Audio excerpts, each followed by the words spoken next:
Assalamualaikum warahmatullahi wabarakatuh.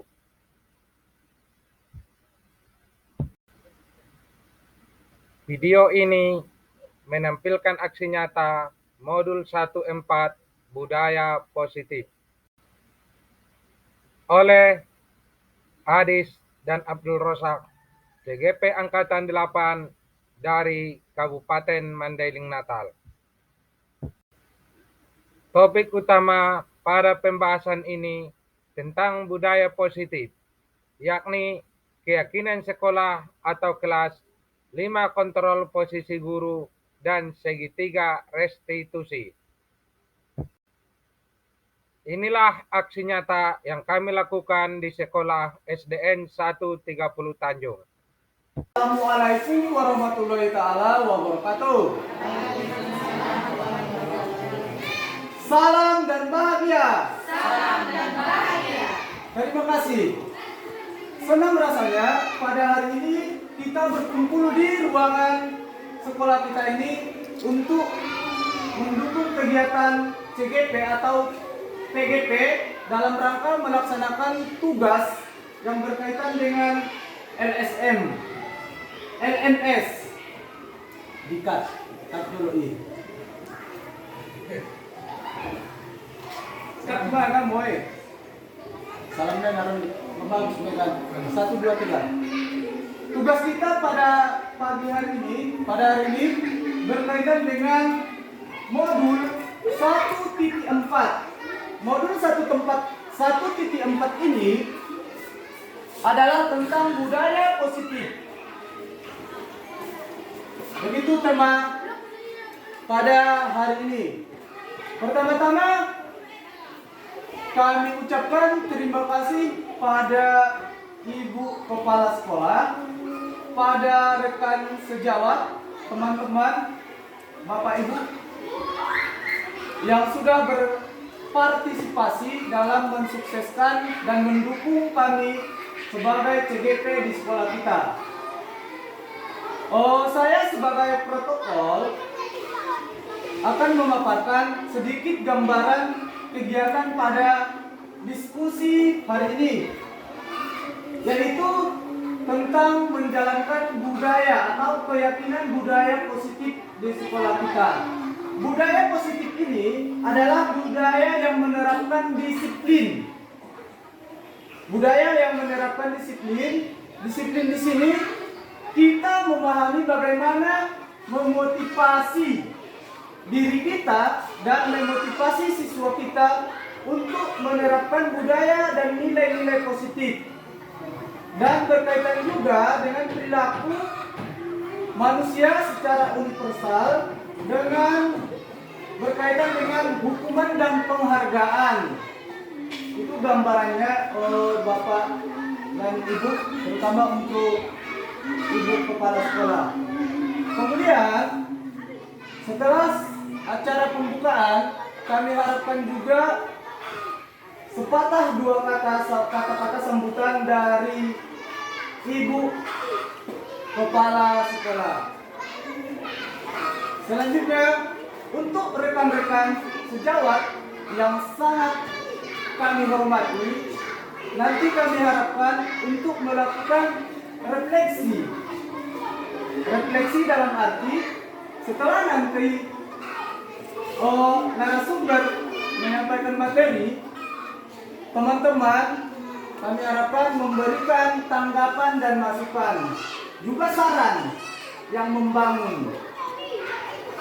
Setelah acara selesai, nanti setelah kegiatan inti akan kita tampilkan sedikit gambaran, dan terakhir nanti akan kita buat kesimpulan budaya dan nilai-nilai positif yang bisa kita buat di sekolah kita. Untuk itu selanjutnya kami harapkan kepada Ibu Kepala Sekolah untuk memberikan kata sambutannya. Demikian, Assalamualaikum warahmatullahi wabarakatuh.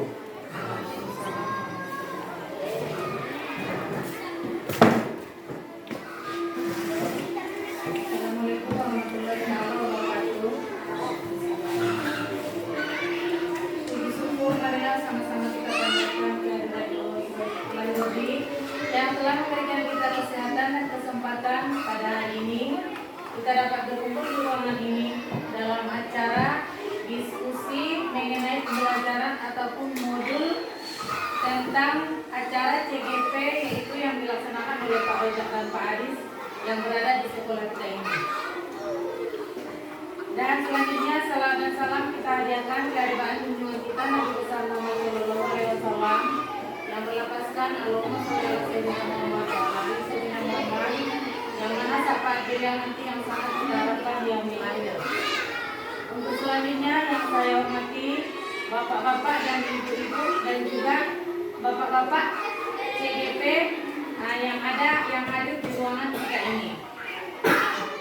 Adapun tujuan kita berkumpul di sini yaitu dalam acara yang menyangkut diskusi tentang budaya positif, tentang pembelajaran ataupun modul pada saat ini yang bertepatan pas waktunya di pembelajaran Pak Rojak sama Pak Adis di CGP ataupun di PPG.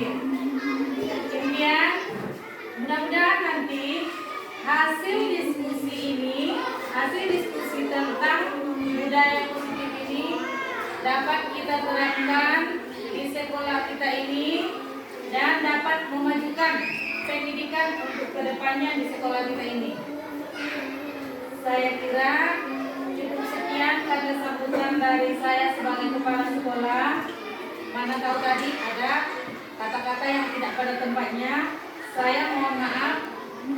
Wabillahi taufiq wal hidayah. Wassalamualaikum warahmatullahi taala wabarakatuh. Salam dan bahagia. Salam dan bahagia. Terima kasih kami ucapkan kepada Ibu Kepala Sekolah yang memberikan dukungan dan semangat serta selalu bersedia untuk berkolaborasi dengan peserta CGP. Selanjutnya kita pada materi pertama nanti akan dipaparkan oleh narasumber kita, dan langsung saja kepada Bapak Adis kami persilakan.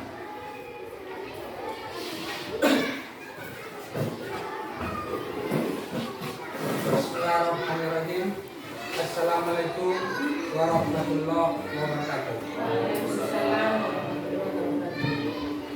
Alhamdulillah, segala puji bagi Allah, karena pujian-pujian itu hanya kepadanya lah yang lebih berhak kita sampaikan. Karena pada pagi menjelang ini kita masih diberikan sebuah kesempatan untuk melaksanakan sebuah acara yang membantu tugas TGP di lapangan. Salam dan salam semoga tercurah kepada baginda Rasulullah yang segalanya dari dirinya bisa kita ambil suri taala.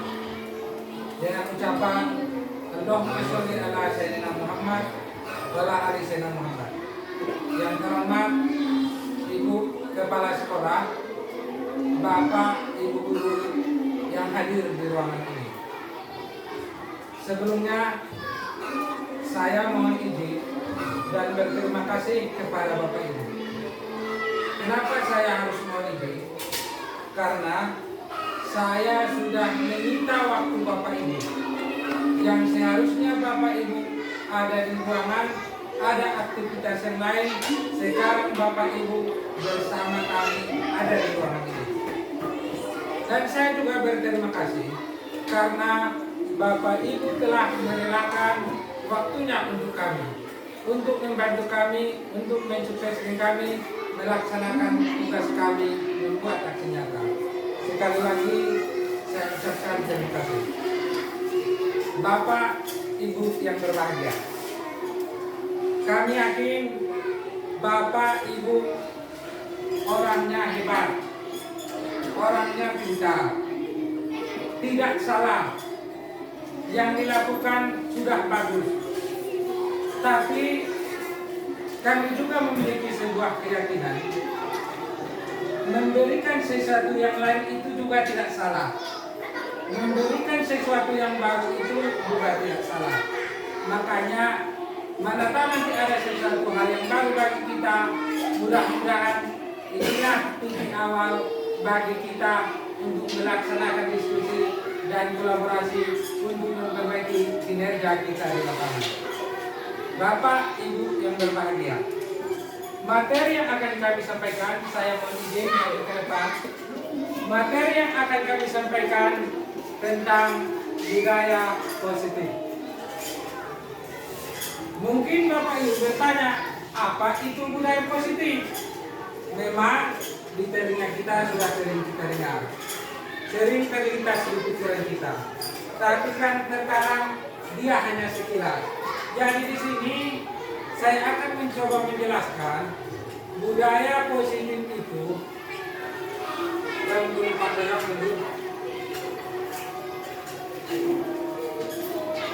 Budaya positif itu adalah perwujudan dari nilai-nilai atau keyakinan universal yang diterapkan di sekolah. Itulah budaya positif. Perwujudan dari nilai-nilai itu atau keyakinan universal yang telah kita laksanakan di sekolah kita, dan itulah yang kita maksud dengan budaya positif. Jadi selanjutnya, bagaimana menjalankan budaya positif itu? Silakan Pak Rojak, kita lanjut.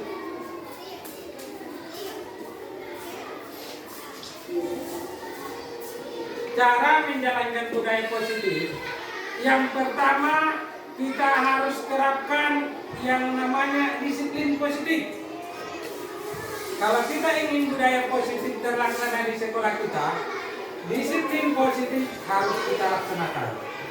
Yang kedua, kita harus memahami motivasi perilaku manusia yang berkaitan dengan hukuman dan penghargaan. Yang selanjutnya, yang ketiga, kita harus memahami posisi kontrol yang kita miliki sebagai seorang guru. Yang keempat, ada pembuatan keyakinan sekolah atau kelas. Yang kelima, penerapan segitiga restitusi dalam penyelesaian masalah. Kalau ini sudah kita jalankan, budaya positif sudah terbangun di sekolah kita, Bapak Ibu. Silakan lanjut Pak Rojak. Sekarang keyakinan sekolah atau kelas. Keyakinan sekolah atau kelas adalah sebuah pernyataan universal yang mudah dipahami.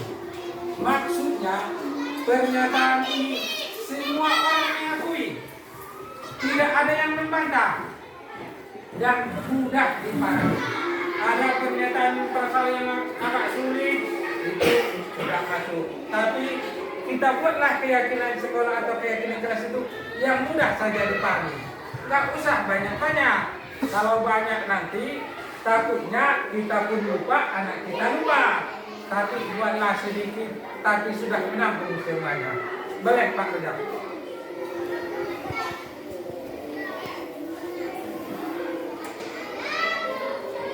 Kenapa peraturan kelas harus diganti dengan keyakinan kelas? Kan itu pertanyaan. Saya kasih ilustrasi sama Bapak Ibu. Coba Bapak Ibu bayangkan, kita menempel sesuatu. Ada yang kita pegang dengan kuat dan erat. Kenapa harus kita pegang kuat-kuat? Karena kita sudah yakin ini penting untuk kita. Ini perlu untuk kita. Sehingga siapapun tidak ada orang yang boleh mengambilnya. Dan bayangan yang kedua, tampilkanlah ada orang yang akan membuka tangan kita, yang akan merebut apa yang kita pegang. Bisa kita bayangkan Bapak Ibu? Sekarang sudah kita pegang, datang orang lain mau ambil. Sekarang saya mau tanya sama Bapak Ibu, contoh Bu, gimana kira-kira Bu? Apakah Ibu kasih buka atau bagaimana Bu? Tidak. Pasti dipertahankan. karena itu adalah sebuah keyakinan. Kalau itu sudah keyakinan bagi kita, saya yakin itu pasti dipertahankan. Saya kasih contoh. Masih ingat nggak sahabat Rasulullah Abu Bakar? Masih ingat? Masih ingatkah kita sejarah perang Badar? Masih ingat kan Bapak Ibu? Pada saat perang Badar, ini menyangkut keyakinan. Abu Bakar dengan seyakin-yakinnya bahwa Islam itulah yang benar. Anaknya dengan keyakinannya juga bahwa Islam itu salah. Pada saat perang Badar, anak dan ayah itu bertemu. Mereka berhadapan. Mumpung ada situ Rasulullah, dia larang sama sahabat-sahabatnya, jangan mereka yang berhadapan. Itulah yang terjadi. Karena keyakinan. Sekarang yang jadi permasalahan, bagaimana kita menanamkan keyakinan itu kepada anak kita, kepada anak didik kita. Caranya tadi, mari kita bergeser dari peraturan ke keyakinan sekolah atau keyakinan sekolah. Buka channelnya Pak. Ajak beliau sedikit. Jadi Bapak Ibu, kenapa tadi peraturan jelas harus diganti dengan keyakinan? Yang pertama, keyakinan jelas mendorong seseorang termotivasi dari dalam. Karena pada hakikatnya Bapak Ibu, kita tidak bisa merubah seseorang. Yang bisa merubah adalah dirinya. Sekuat apapun kita mau merubah, kalau orang itu tidak mau berubah, jangan harap dia tidak akan berubah. Tapi kalau sudah termotivasi dari kuat, tanpa kita gerakkan, tanpa kita paksakan, dia akan berubah dengan sendirinya. Untuk itulah keyakinan jelas atau keyakinan sekolah itu kita buat, kita ganti dengan peraturan. Yang kedua, seseorang akan lebih semangat dan tergerak menjalankan keyakinannya daripada sekedar mengikuti peraturan. Contoh Bu, di sekolah kita ada peraturan dilarang mengeluarkan baju. Tapi saya yakin anak-anak kita di belakang kita sudah banyak yang buka baju. Kan banyak itu kan? Tapi kalau dia keyakinan bahwa rapi itu penting, saya yakin jangankan di depan kita, di belakang pun dan di rumahnya dia sudah latih berpakaian rapi. Jadi itulah alasannya Bu, kenapa kita rubah. Saya kasih contoh keyakinan jelas. Silakan lanjut Pak Reza. Itu ada contoh, umpamanya peraturan sekolah. Dilarang membuang sampah sembarangan, Bapak Ibu. Kalau kita rubah dia dengan keyakinan jelas, tidak terlalu banyak kalimatnya, cukup kebersihan. Kita tanamkan ke anak kita itu bahwa kebersihan itu adalah merupakan sebuah keyakinan pada dirinya. Saya yakin, jangankan membuang sampah, dia lihat sampah sendiri pun dia akan perlu. Kalau sudah ada keyakinan dalam diri bahwa kebersihan itu penting. Tapi coba kalau nggak penting baginya kebersihan. Saya kasih contoh ini Bu. Kita belum pernah ke Jepang kan Bapak Ibu kan? Saya pun belum pernah. Tapi di Jepang, bagi orang Jepang kebersihan itu penting. Jadi Bapak Ibu, mana tahu kita jalan-jalan ke Jepang untuk obat, belum tentu kita temukan sampah berserakan di dalamnya. Apalagi di sekolah. Orang Jepang merokok saja Bu, abunya ditaruh di tangannya kalau nggak ada tong sampah. Tidak ada polisi, tidak ada yang mengawasi, tapi sudah yakin bahwa kebersihan itu penting. Yang kedua, dilarang terlambat. Kita sering mengatakan anak-anak dilarang terlambat. Besok ada lagi yang terlambat. Besok ada lagi. Malahan barangkali itu saja orangnya kan di situ kan bukan. Tapi kalau kita dalam sebuah budaya disiplin, saya yakin semuanya akan datang tepat waktu karena dia sudah yakin disiplin itu penting. Kalau sudah merupakan sebuah keyakinan, dari ilustrasi yang tadi itu pasti dia pertahankan. Kita kembali contoh ke depan. Maaf Bapak Ibu, antri di sana sangat bagus. Di sana sangat seperti. Coba di daerah kita. Orang tua kita antri menerima BLT di kantor pos. Maaf kakak, bapak ibu main dorong-dorongan ke depan. Apalagi anak-anak yang seperti ini. Karena belum tertanam sebuah keyakinan. Mungkin dan selanjutnya ada contoh yang kami buat di papan tulis, boleh kita perhatikan sama-sama. Dan kalau bisa, dalam membuat keyakinan keras nggak usah banyak-banyak, tapi sudah terang dan sebenarnya cukup 7 poin, 8 poin, hanya sekitar 10. Sehingga anak-anak kita ingat, kita pun ingat, kalau ada kesalahan anak-anak, itu bisa kita ingatkan keyakinan mana yang dia langgar, yang tidak dia tepati. Karena bagi kita, inilah salah satu yang harus kita perbaiki. Kan anak kita salah terus. Kan salah itu adalah bagian dari proses pembelajaran. Hukum alam itu. Jangan kita ponis anak kita orang yang terus melakukan salah. Tapi tanamkanlah dalam otak kita bahwa setiap manusia itu bisa berubah.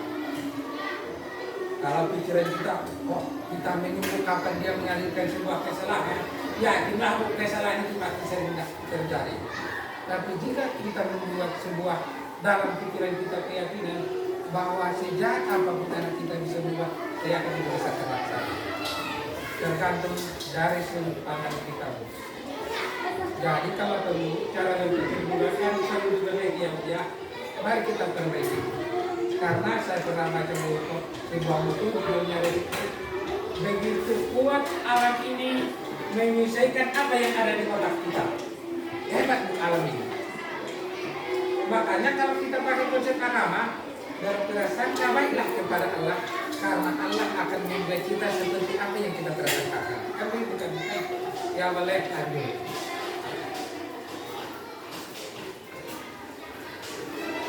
Itu tadi sekilas penjelasan saya tentang keyakinan kelas. Saya yakin Bapak Ibu masih penasaran, belum puas dengan penjelasan kami, mungkin bisa kita lanjutkan diskusi di lain waktu. Sekarang posisi kontrol seorang guru. Kita sebagai guru memiliki 5 posisi kontrol terhadap diri kita. Yang pertama, posisi kontrol yang kita miliki adalah sebagai posisi penghukum. Bagaimana posisi penghukum? Biasanya hukuman bisa bersifat fisik dan verbal. Bisa kekerasan tangan, kita tendang, kita pukul, kita sepak, dan bisa juga melalui kata-kata, bangsat kau, kurang ajar kau, binatang kau, lain kalau lebih kasar anjing kau, kan bisa begitu kan? Itu sebuah hukuman fisik. Guru pada posisi ini menganggap sekolah membutuhkan sebuah sistem atau sebuah alat untuk menekan murid. Inilah posisi penghukum Bapak ini. Biasanya kita guru-guru sering menyatakan, kamu selalu salah, kamu bandel, itu terus kamu terus yang kelihatan. Kemarin kamu, hari ini kamu, sekarang pun kamu. Bisa juga patuhi peraturan ini. Kamu harus begini. Bisa juga kamu selalu datang terlambat. Guru yang seperti ini meyakini pembelajaran itu berhasil adalah dengan cara dia sendiri. Padahal coba kita coba dengan cara orang lain. Cara murid kita bagaimana? Cara teman kita bagaimana? Hilangkanlah ego kita itu. Kalau perlu, marilah kita tinggalkan ini Bapak Ibu. Kita jangan memaksakan keinginan kita untuk orang lain. Cara kita belum tentu yang terbaik. Mungkin cara orang lain lah yang terbaik. Silakan lanjut. Yang kedua, posisi membuat rasa bersalah.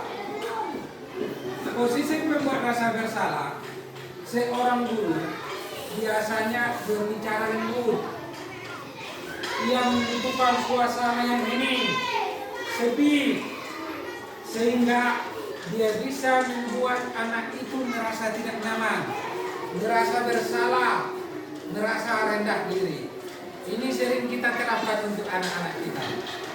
Kita sering mengatakan, "Nak, bapak sangat kecewa sama kamu." Sering kita jawab, "Coba nak bayangkan, orang tua kamu seandainya tahu kamu begini." Kan anak itu merasa terpukul. Ya kan bukan? Coba nak bayangkan, ayah kamu di hutan sana, ibu kamu di sawah sana, tapi kamu begini di sekolah ini. Kan anak itu terpukul. Itu bukan menyelesaikan masalah. Mungkin selesai, tapi tidak permanen, hanya sebentar. Pokoknya yang lahir dalam diri anak itu, dia terus terbebani akan merasa bersalah. Yang kita harapkan bukan itu. Yang selanjutnya Pak Rejak.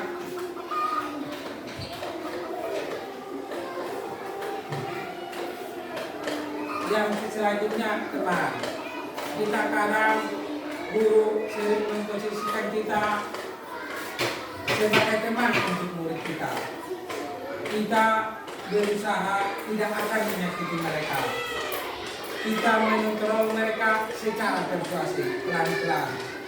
Ini Bu bisa berdampak positif. Positifnya apa? Hubungan antara guru dengan murid terjalin dengan baik. Tapi ada negatifnya. Tak kala kita tidak bisa memenuhi keinginan si anak, si murid, dia akan kecewa sama kita. Ternyata Pak ini begini. Ternyata saya kira Pak harus mau menolong saya, ternyata tidak. Dan dia kecewa sama kita. Akhirnya masalah tidak bisa kita selesaikan. Ya kan Bapak Ibu? Jadi jika posisi ini terus kita bertahan, kita pertahankan di lapangan, ya inilah Bapak Ibu, kita gagal merubah anak didik kita. Biasanya guru sering mengatakan, ayolah bantu demi Bapak. Kan sering kita katakan Bapak Ibu, ingatlah bantuan yang Bapak Ibu berikan. Kan sering kita ucapkan itu. Ini pun bukan tidak salah, tapi namanya guru, ini pun sering kita lakukan. Yang selanjutnya ada posisi nomor 4. Ini peninjau. Posisi peninjau ini berarti mengawasi. Kita mengawasi anak-anak kita Bapak Ibu. Posisi ini kita selalu terpaku pada peraturan dan konsekuensi yang akan terjadi. Kita terus berpegangan ini. Umpamanya contoh, siapa yang terlambat pungut sampah, asal kita temukan terus pungut sampah. Itu terus pegangan kita. Dan biasanya kalau guru yang seperti ini selalu mengatakan peraturan apa yang telah kamu langgar, karena dia terpaku pada peraturan. Sanksi apa yang harus kamu terima? Tapi ada posisi terakhir, namanya manajer. Bagaimana posisi manajer?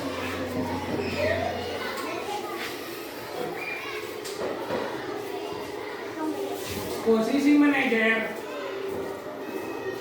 guru bisa berbuat sesuatu dengan murid. Guru mempersilahkan setiap murid bertanggung jawab atas perilakunya. Mendukung murid agar menemukan solusi atas masalahnya. Bagaimana jalan keluar dengan masalah yang dia lakukan? Jika ingin menjadikan murid menjadi merdeka, mandiri, dan bertanggung jawab, guru bisa menjadikan murid itu sebagai manajer. Kita bisa membantu anak didik kita menganalisa kebutuhannya dan memperbaiki kesalahannya. Biasanya kalau guru yang seperti ini, dia menanyakan kepada anaknya, apa yang kamu yakini? Umpamanya contoh, dia membuang sampah.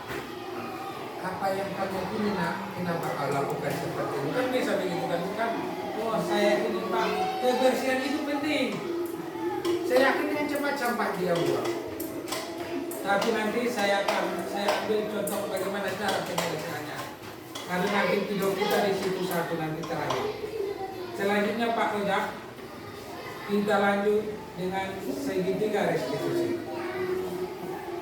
Apa itu segitiga restitusi? Adalah proses mengkondisikan murid untuk memperbaiki kondisi mereka dari kondisi bersalah ke kondisi sukses. Itulah restitusi. Bagaimana proses restitusi bisa kita laksanakan? Ada yang kita sebut dengan segitiga restitusi. Kenapa segitiga restitusi? Karena dia ada 3 langkah, ada 3 tahapan. Tahapan yang pertama, silakan Pak Rojak.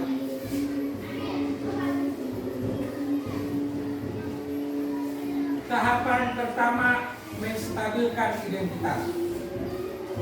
Kita jangan menghakimi. Kalau anak kita salah, kita pandang terus sebagai barang yang salah, objek yang salah. Kita hakimi terus, bukan. Tapi ada sebuah nilai dari menstabilkan identitas, ada nilai yang terkandung bahwa kita semua bisa melakukan yang terbaik. Siapapun orang yang bisa melakukan yang terbaik, murid kita yang alfa terus bisa melakukan yang terbaik.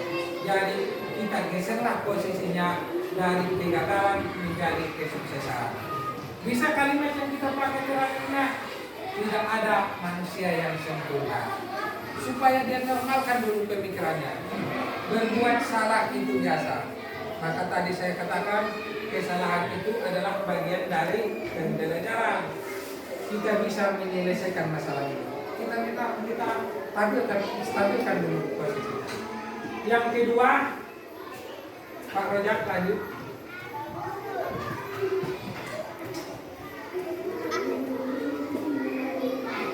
Validasi tindakan yang salah. Yakinilah Bu, setiap tindakan yang salah yang dilakukan setiap orang adalah demi mencapai tujuan untuk memenuhi kebutuhan. Mungkin kebutuhannya barangkali kurang pas, jalan yang dia tempuh kurang pas, makanya lari sedikit. Jadi itu harus kita yakini. Seseorang melakukan sesuatu itu karena ada tujuan. Tujuannya apa? Kebutuhannya terpenuhi.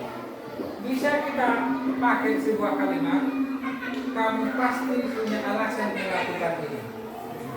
Jangan langsung kita vonis anak itu. Kita tanya alasannya. Kamu patut bangga karena kamu bisa melakukan hal yang lebih parah lagi. Jangan langsung kita kasih beban. Kasih dia semangat. Dan tahapan yang ketiga, lanjut Pak Ojak, menanyakan keyakinan. Setelah proses yang 2 ini kita lakukan, marilah kita tanyakan keyakinan anak didik kita, keyakinan murid kita, keyakinan apa yang tidak sesuai dengan perbuatannya. Kita bisa pakai kalimat, kamu mau menjadi seperti apa? Kan bisa itu Bapak Ibu kan? Saya ingin seperti apakah sesuai yang dilakukan? Kita luruskan. Seperti apa bayanganmu tentang masa depan? Itu juga boleh.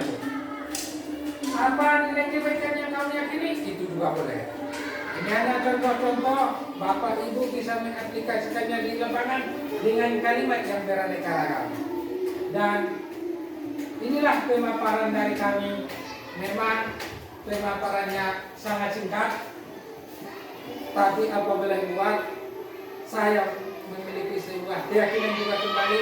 Kalau kita berkolaborasi melalui forum diskusi ini, saya yakin ilmu yang kita peroleh lebih sempurna. Sekian dan terima kasih. Wassalamualaikum warahmatullahi wabarakatuh. Terima kasih kepada Bapak pemateri yang sudah menyampaikan materinya. Saya teringat bahwa Ki Hajar Dewantara mengatakan seorang guru itu ibaratkan sebagai seorang petani yang menanam padi di sawah. Padi ditanam mulai dari menyemai, menanam, kemudian merawat, menuai hasil. Siapa yang membuatnya berhasil sesuai dengan harapannya? Ya, balik lagi kepada si petani tersebut. Bagaimana cara dia? Baik, saya bukan dengan materi Bapak Adis. Kita itu sama-sama tahu, sama-sama paham teori tabula rasa. Seorang anak didik itu adalah kertas putih. Artinya kita seorang guru akan membawa anak didik kita ini ke arah yang bagaimana? Apakah di kertas itu kita buat sesuatu lukisan yang tampak indah? Itu kembali kepada kita. Dan kami di sini CGT mohon izin sebenarnya tidak bermaksud menggurui, karena kami meyakini setiap seorang guru profesi yang dipilih dan menjadi amanah adalah orang-orang yang hebat. Artinya kita di ruangan ini adalah orang-orang hebat. Tentunya orang-orang hebat dan pilihan ini memiliki keyakinan tersendiri yang sebelumnya tentang bagaimana cara kita membuat keyakinan di kelas kita, yang tujuannya untuk membudayakan disiplin. Bagaimana posisi kita di sekolah dan di kelas,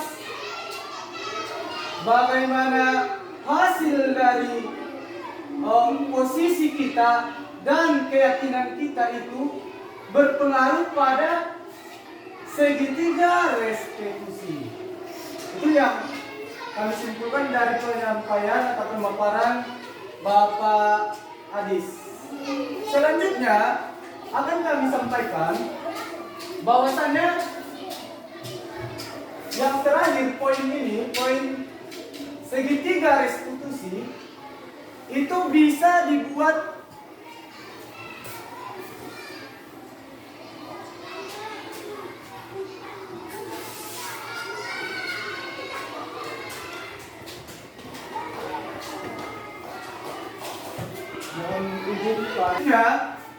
dari keyakinan dan 5 posisi guru serta segitiga restitusi bisa disimpulkan menjadi beberapa sesuatu benar yang berkaitan dengan kegiatan identitas gagal dan identitas sukses. Dikatakan identitas gagal itu adalah hukuman. Pertama, hukuman itu sesuatu yang menyakitkan harus terjadi. Itu adalah bentuk suatu hukuman yang gagal. Apabila dia menyakitkan, setiap hukuman tentunya ada konsekuensi. Konsekuensi di sini dibagi menjadi konsekuensi bagian dari disiplin. Hukuman tadi yang diberikan sesuatu yang menyakitkan harus terjadi, maka konsekuensinya sesuatu harus terjadi.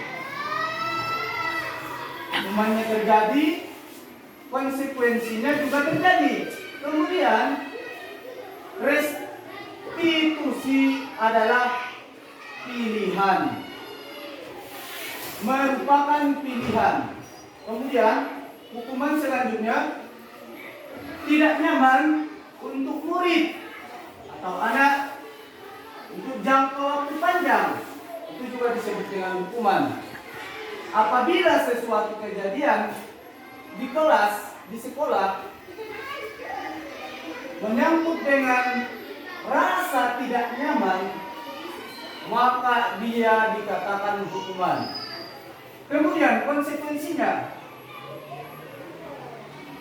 Bisa jadi tidak nyaman waktu yang pendek. Artinya perbedaan hukuman ini dengan konsekuensi diibaratkan hukuman itu berat, konsekuensi itu sedang, restitusi itu membangun. Begitu. Kemudian restitusinya menguatkan murid atau anak dalam jangka waktu panjang. Artinya kita seorang pembimbing tidak boleh hanya menasihati, hanya mengingatkan untuk beberapa waktu saja.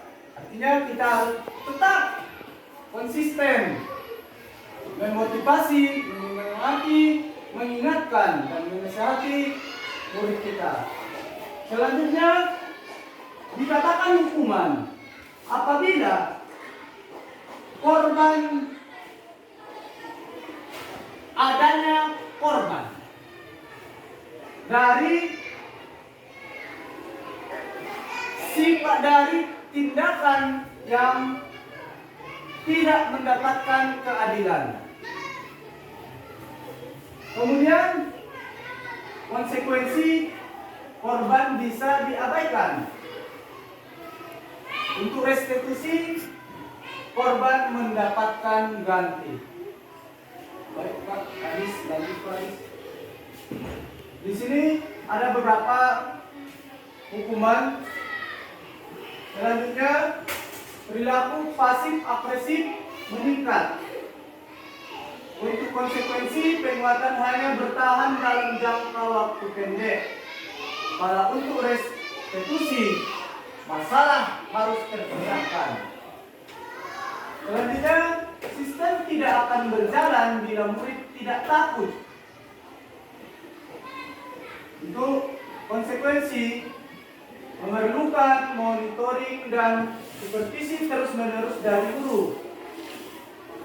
Untuk restitusi, murid belajar bertanggung jawab untuk perilakunya. Selanjutnya, perilaku hanya pada sebuah instansi tidak berlanjut pada kehidupan nyata.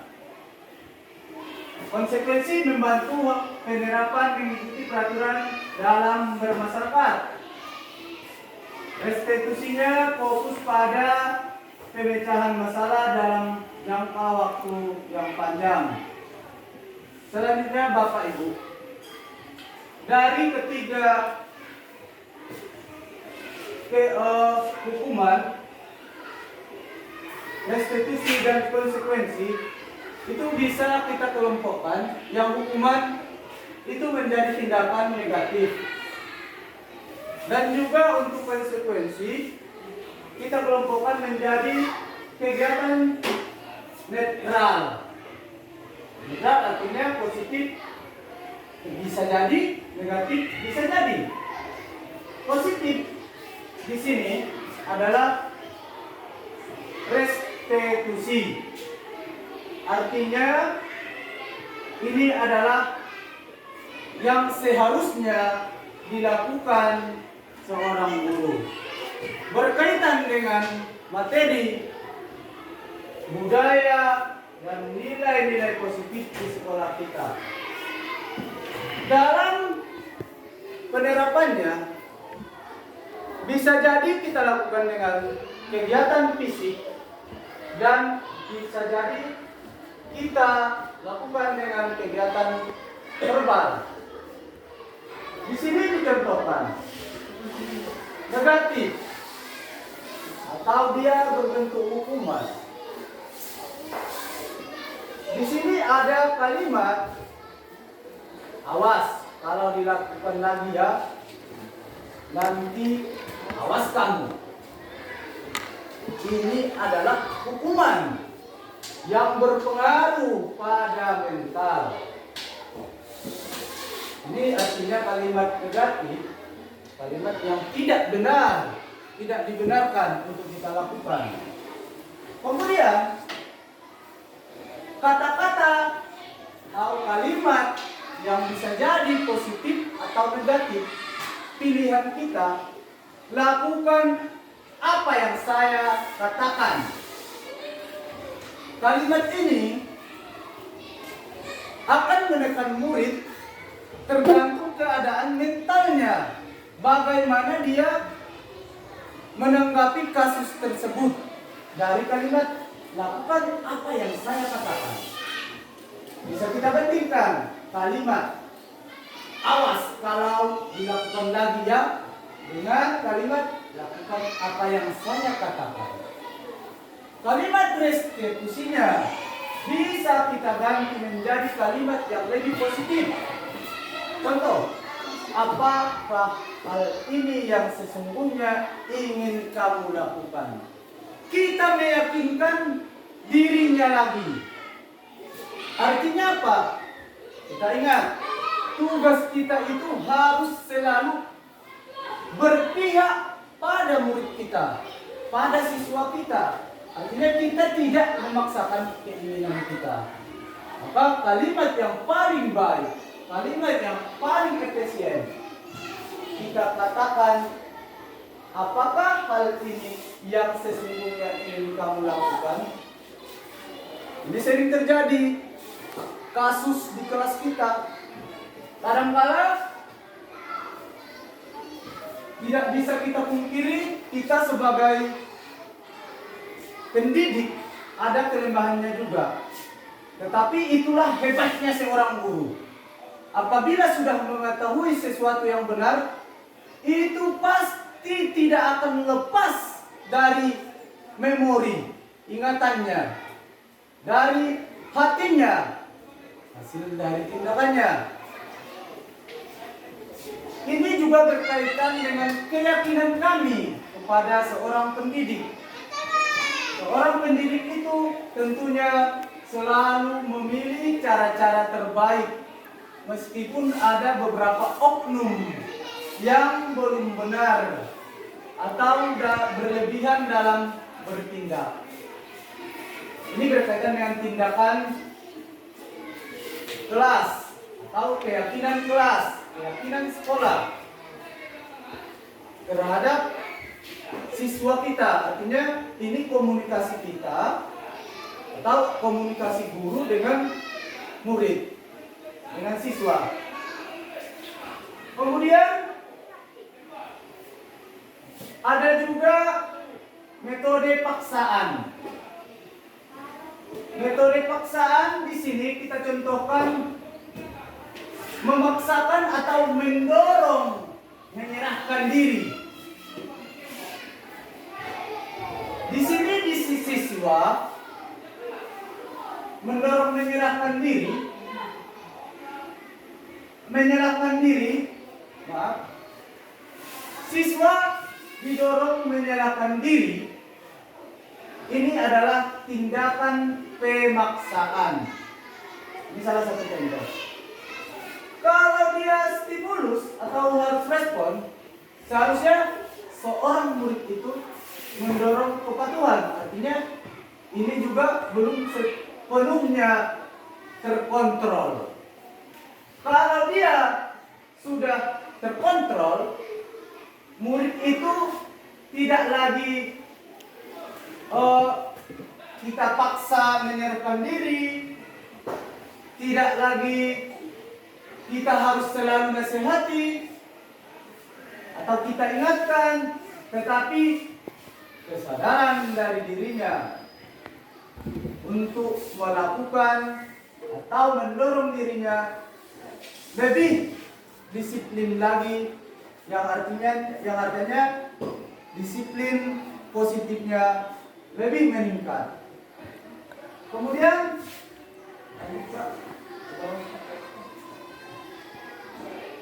ada konsep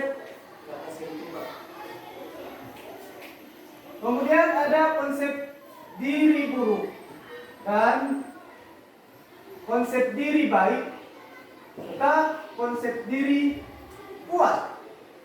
Artinya di sini juga ada 3 keyakinan, yaitu merasa diri baik, merasa diri kuat, dan ada perasaan diri merasa buruk.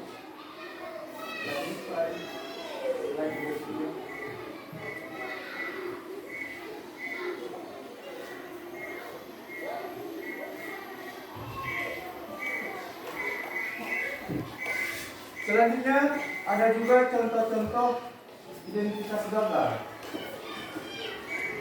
Di sini kalau dia hukuman, murid atau siswa kita sering bersikap menyembunyikan kesalahannya. Artinya menyembunyikan kesalahan, murid kita ini atau siswa kita ini belum ada dorongan dalam dirinya untuk bersifat jujur. Kemudian untuk konsekuensi, murid atau siswa taat pada peraturan. Untuk restitusi, murid memecahkan masalahnya sendiri.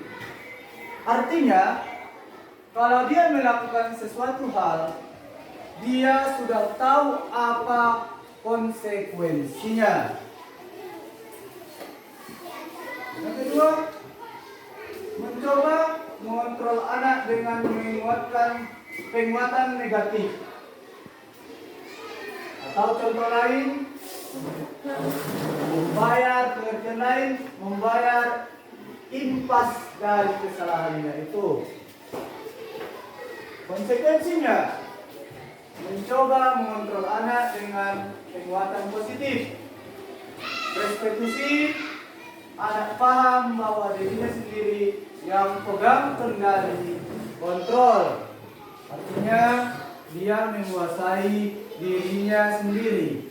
Bagaimana dia bersikap, bagaimana dia bertingkah.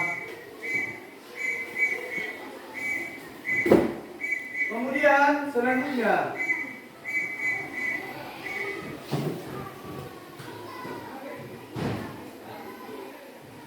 sedikit lagi ke atas, Pak.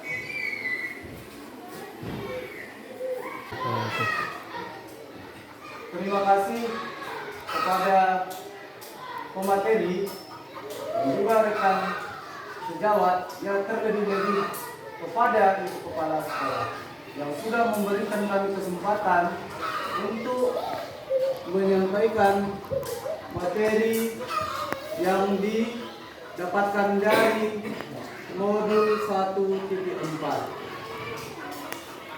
Hari ini kita sudah memaparkan materi tentang budaya positif. Semoga dengan kegiatan ini, dari pemaparan kami ini, Bapak dan Ibu guru sudah memiliki keyakinan masing-masing dalam dirinya, dan keyakinan ini kami yakini akan lebih membangun budaya untuk murid kita. Artinya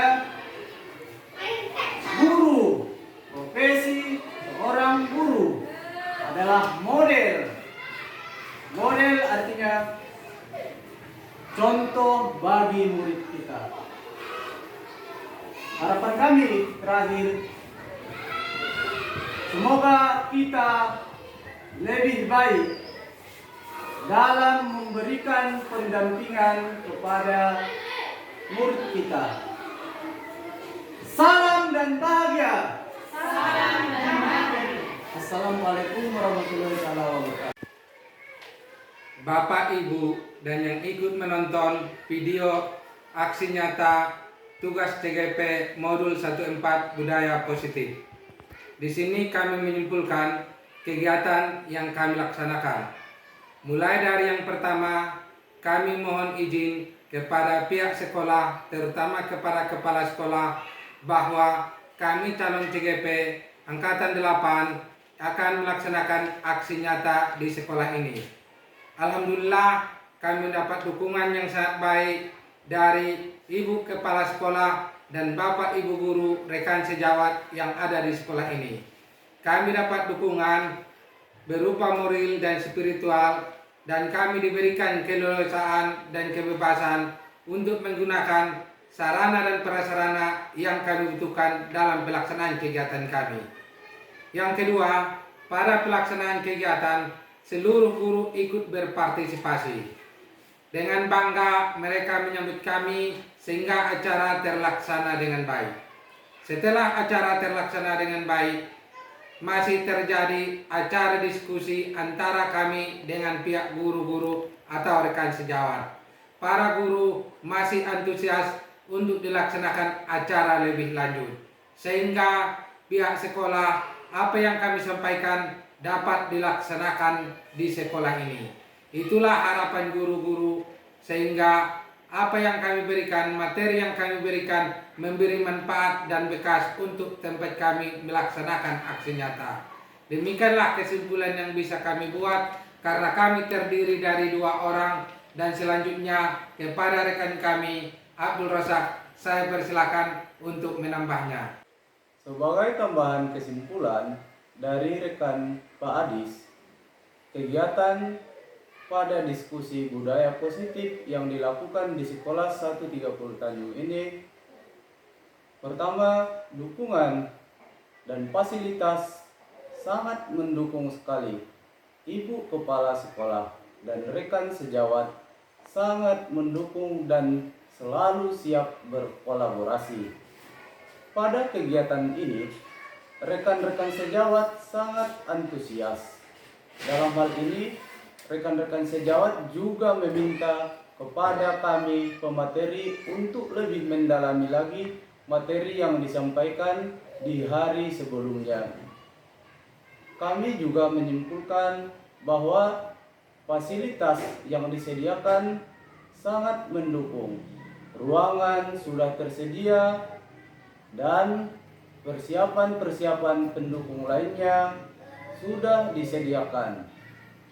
Dalam diskusi yang terjadi pada kegiatan ini, rekan kami sebagai pemateri Pak Adis dan saya sendiri Abdul Razak Lubis menyampaikan materi pada modul 1.4. Di kesempatan ini juga Ibu Kepala Sekolah memberikan sambutannya yang begitu mendukung kegiatan ini. Itulah kesimpulan yang dapat kami sampaikan pada video kali ini. Terima kasih kepada Bapak Ibu guru dan yang menonton video kami ini. Salam dan bahagia. Bapak Ibu serta yang ikut menonton video yang kami buat ini tentang aksi nyata modul 14 budaya positif. Pada diskusi yang ada dalam video ini, kami tidak memuat acara diskusi. Bukan berarti pada kegiatan diskusi yang kami lakukan tidak terjadi proses tanya jawab. Hampir seluruh tanya jawab yang diberikan adalah bentuk tulisan. Karena kami pemateri dan para guru yang ada di SD Tanjung yang jadi audiens mengambil sebuah kesepakatan bahwa akan dilaksanakan pertemuan berikutnya untuk pendalaman materi ini. Sehingga kami diberikan kesempatan untuk menjawab seluruh pertanyaan-pertanyaan yang telah disediakan kami jawab di pertemuan berikutnya. Itulah jawaban dari kami. Mana tahu ada di antara sebagian yang menonton video kami ini menimbulkan tanda tanya di pikiran, kenapa proses itu ditiadakan. Terima kasih telah menyaksikan dan menyimak video kami ini. Tentunya saya Abdul Razak Lubis dan Bapak Adis dalam membuat dan menyusun video ini masih belum sempurna. Masukan, saran, dan kritik yang membangun kami harapkan pada pemirsa atau penonton yang melihat video kami ini. Demikian video kami ini. salam dan bahagia. Bapak, Ibu guru yang terhormat, inilah keadaan sekolah kami SD 130 Tanjung. Sekolah kami ini terdiri dari 8 rombel, yaitu untuk kelas 1 2 kelas, untuk kelas 2 1 kelas, untuk kelas 3 2 kelas,